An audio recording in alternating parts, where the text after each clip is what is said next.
When adding groups to CrossReference, names are important in some circumstances. Certain groups have certain special names that mean certain special things. One such example is the group Received Christ.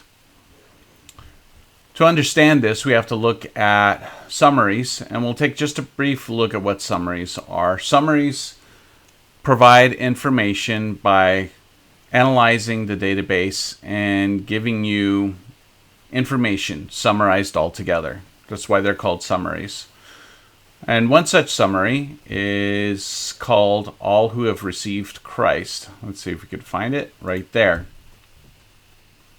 And essentially, it analyzes the Bible study and sees everybody who belongs to a group called Received Christ. Therefore, if you have a situation where somebody has received Christ and it's not part of the normal circumstances of the Bible study, you must name the group Received Christ in order for that record to appear here. So let's take an example of that.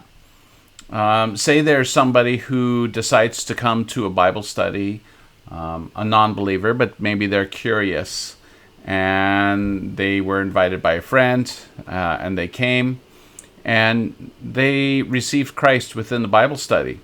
Now, would we place them in a church service? Church services have a Received Christ grouping there, but that wouldn't be accurate. Neither would it be accurate to put them within an outreach. So why don't we look at it in terms of the Bible study? So we're going to take a look over here at Bible studies.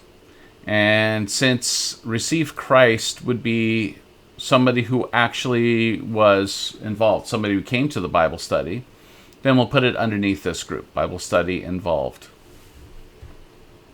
And we'll type in this group here, and we just call it Received Christ.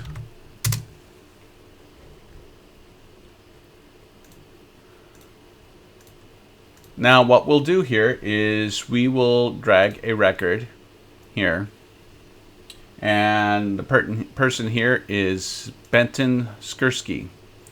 Now Benton Skursky is not he's not somebody who's received Christ in any other group, and we can prove that here by simply selecting All Received Christ, and Benton Skursky's name is not within that record.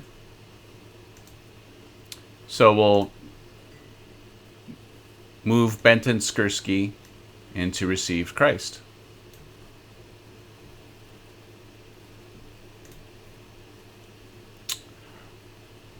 Fantastic. Okay, well, when we go over to the summary for All Received Christ, we'll see that Benton Skursky is in that particular record.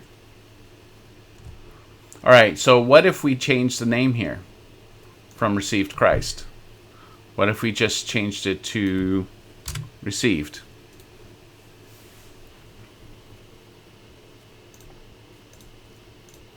And take a look, Received.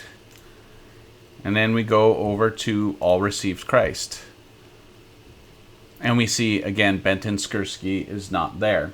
So you can see the name Received Christ is actually a very important name, and the system uses it to find everyone who has received Christ. So it's important that you type it in exactly that same way, the same way that you would find it in a church service or in an outreach. It is with a capital R, a capital C, spelled out exactly that same way. Let's take a look at another example here, involved. And you will see this suffix all over the place. And I say suffix because it ends a group name. So let's look at an example here. Courses involved, or discipleship involved, or members involved. The word involved, that suffix at the end, denotes somebody who is involved in the actual church. By virtue of taking a course, signing up for a course, you are involved in that church. You're not just somebody who has, a somewhat of a contact with the church. This is somebody who actually went through the trouble of actually signing up for a course within the church. Same thing, somebody within discipleship is actually involved in the church. When you get over to Bible studies, we don't see the word involved until we get over to here. And the reason why is because if you see an actual Bible study is divided up between people who actually are involved in the Bible study and those who have not attended. But if you're involved in the Bible study, that suffix there means that you were involved. And we use all of these to come up with this particular search, all involved.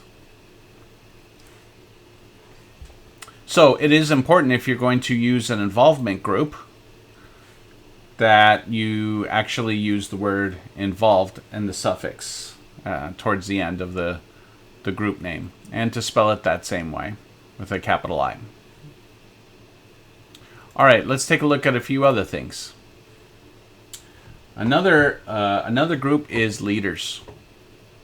So let's look at examples of things that have leaders. Outreaches have leaders. There's leaders over there. And if you look at a Bible study, we have leaders. If the word leaders is used anywhere in the group name, then it denotes somebody who's actually a leader. And then it will show up on this search right here, all leaders. So there are a couple of names, group names, that are important, and a little bit of guidance that's important in using group names. And really it's these specific ones: receive Christ, involved, and leaders. And if you remember those, then that gives you a tremendous amount of flexibility in putting in records that are involved in all three of those types of groups.